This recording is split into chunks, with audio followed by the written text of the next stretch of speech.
avec l'immigration américaine. Oui, il y a un chaos.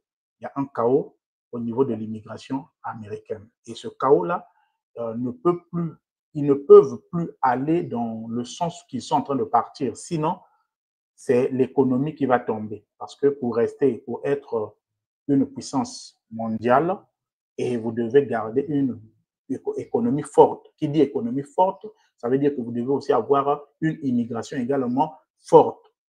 Parce que si vous commencez les règles de l'immigration pour maltraiter ceux qui sont là, qui sont aussi la force du pays, qui font que le pays puisse bien fonctionner, alors vous allez regresser parce qu'il y aura beaucoup des entreprises et il y aura peu de gens qui vont travailler et alors l'économie va s'effondrer. Alors, avec la lancée auquel ils sont en train de partir, de rentrer dans, faire des déportations massives, ça part à un niveau, ça devient mal, ça devient très mauvais, dans le sens où la violence que les policiers de l'immigration ont envers les populations, ceux qui sont ici pendant beaucoup des années, et qui ne sont pas des criminels, parce qu'au départ, ils ont dit qu'ils allaient vers les gens qui sont des criminels. Ça, c'était leur objectif premier.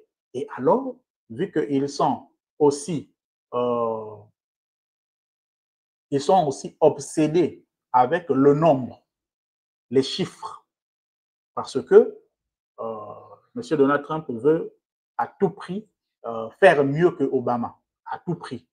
Parce que Obama a déporté beaucoup de gens, plus que tout autre président aux États-Unis. Donc le président Obama ici est surnommé le déporteur en chef. Donc il a déporté plus de gens, plus que tout autre président des États-Unis. Et alors, il s'est dit que par jour, il va commencer à déporter au moins 300 000 personnes. Mais où est-ce que tu vas avoir ces 300 000 personnes? Alors voilà qu'ils partent maintenant les chercher dans tous les endroits. Au lieu d'aller chercher les criminels, c'est maintenant de chercher les gens dans leur lieu de travail et dans les shops, que ce soit au campus, à l'école.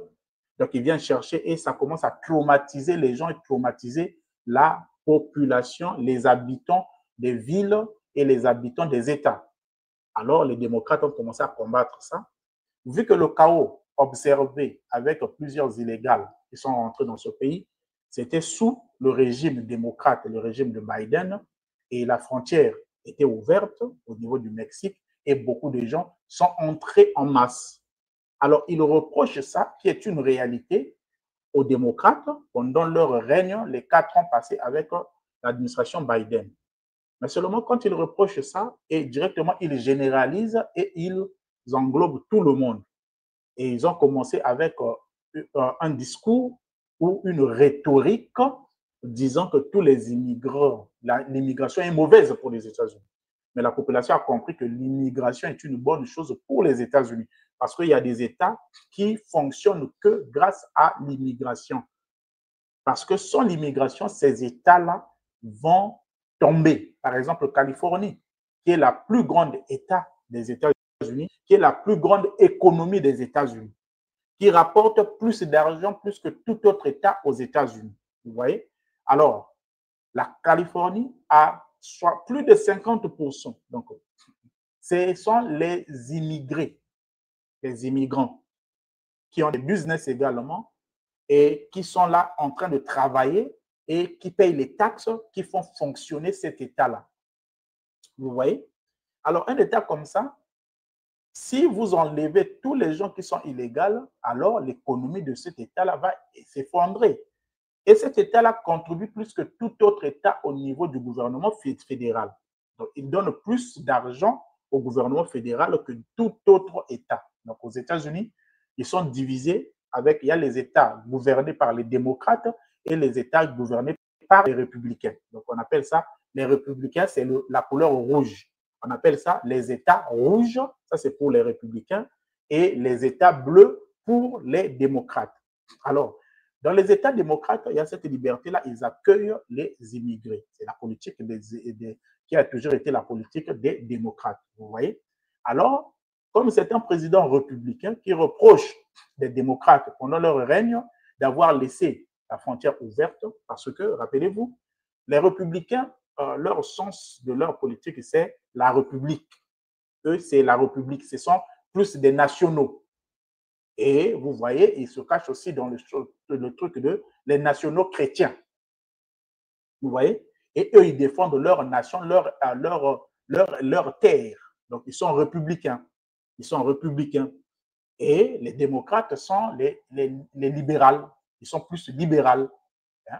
Ils sont plus libérales d'accueillir tout le monde, le vivre ensemble et ensemble de construire ensemble. Voilà pourquoi vous voyez, ils ont la liberté de religion, ils ont la liberté de croyance jusqu'à les communautés que nous connaissons tous, ce que je ne vais pas dire au niveau du live ici.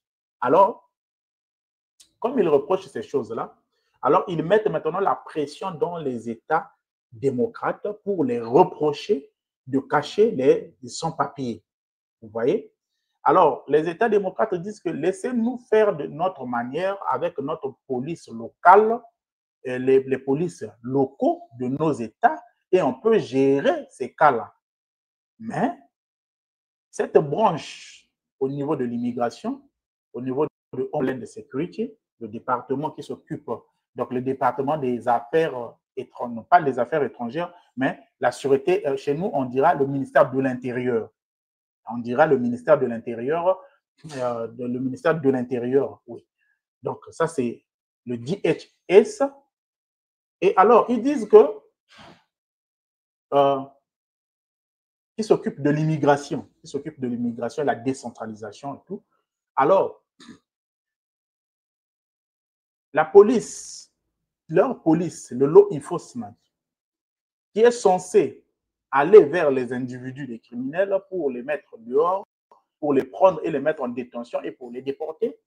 Alors, ils ont fait des bavures, ils se cachent, ils se camouflent, tout ça, pour terroriser la population. Pour terroriser la population. Pour terroriser la population et prendre n'importe qui en route.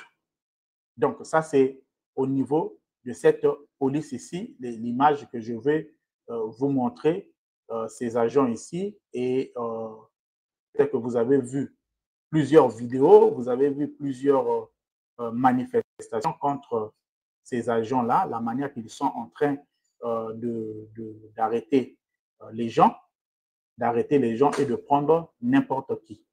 Alors, avec cette allure, la manière que ça part,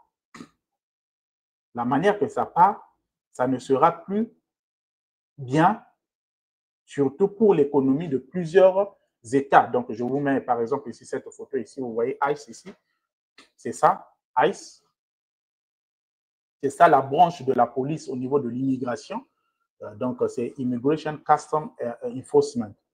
Donc, c'est ça, ils arrêtent les gens, ils partent dans les lieux, des maisons des gens et tout ça, là, et puis ils arrêtent n'importe qui qu'ils pourront arrêter. Donc, ça, c'est la bavure avec les ICE. Donc, normalement, la manière qu'ils sont ici, il faut une solution d'urgence pour ne pas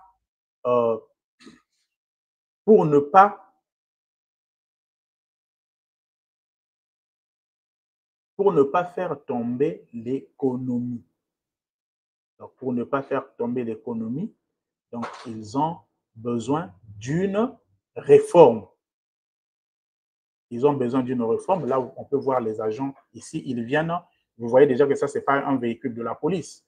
Et ils viennent, ils ne s'identifient pas, ils n'identifient pas ce qu'ils sont. Normalement, selon la loi, quand vous venez arrêter quelqu'un, vous devez venir avec l'ordre qui montre le mandat d'amener.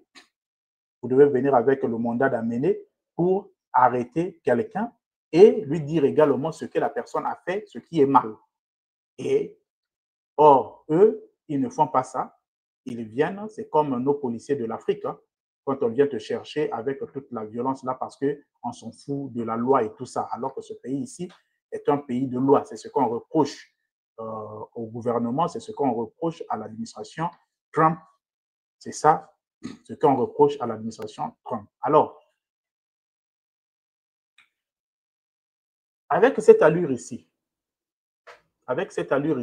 il serait très, très difficile pour l'économie américaine. Alors, quand je vous ai parlé du TPS,